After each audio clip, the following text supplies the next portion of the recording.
Good morning guys! Ayan, kumusta po kayo dyan? Ngayon pong araw na to ay bagyo. Typhoon number 3, but mamayang hapon daw magiging typhoon number 8. So, paano tayo makakalabas? Ay, meron guys na lumalabas.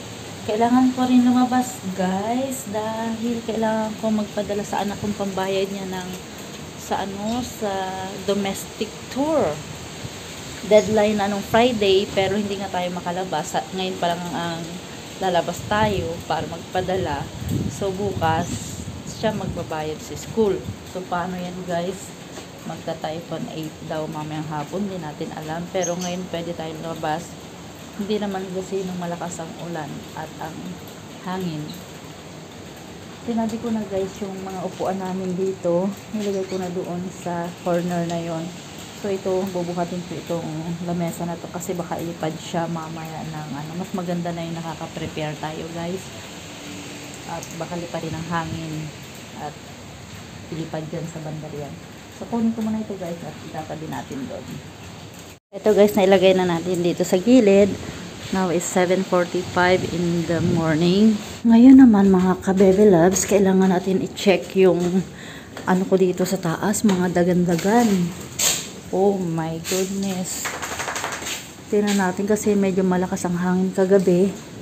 Kailangan natin i-check kung nagalaw yung ko dun Kasi tumutuloy yung kwarto ko guys. Kasi harangan lang namin para hindi siya magtulo sa kwarto ko. Ito yun guys. Hindi naman siya nagalaw. Ay, hangin.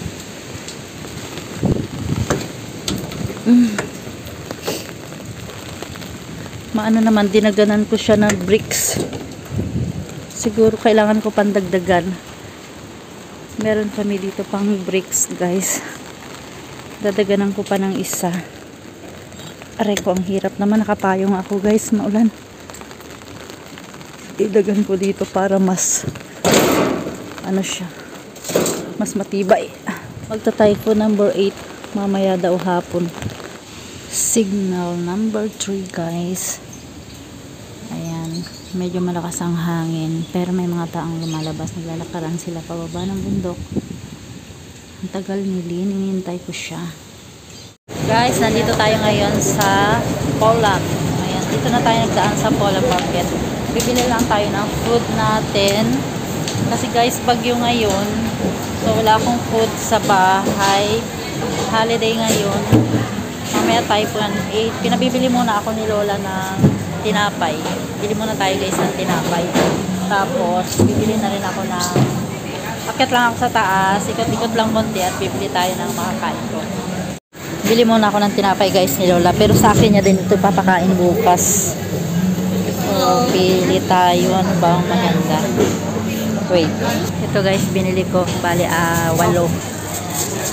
Mga ka-baby loves, naalala ko na merong Jollibee dito sa Polam. Ayun, naghanap ako guys ng Jollibee. Tanong-tanong, nandito na po tayo sa Jollibee, naghihintay ng ating order.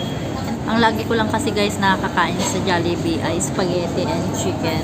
So hindi tayo nakakaabot ng breakfast. Kaya ngayon, matitikman natin ang breakfast ng Jollibee. I'm so excited guys. After kong kumain, uwi na rin ako guys. Tapos bibili lang ako ng panghapunan ko. Mga ka-baby loves, kain muna tayo. Ayan. Wow. Yun. Sige guys, hanggang dito na lang. I-end ko na lang ang aking video. Thank you for watching guys. Bye bye.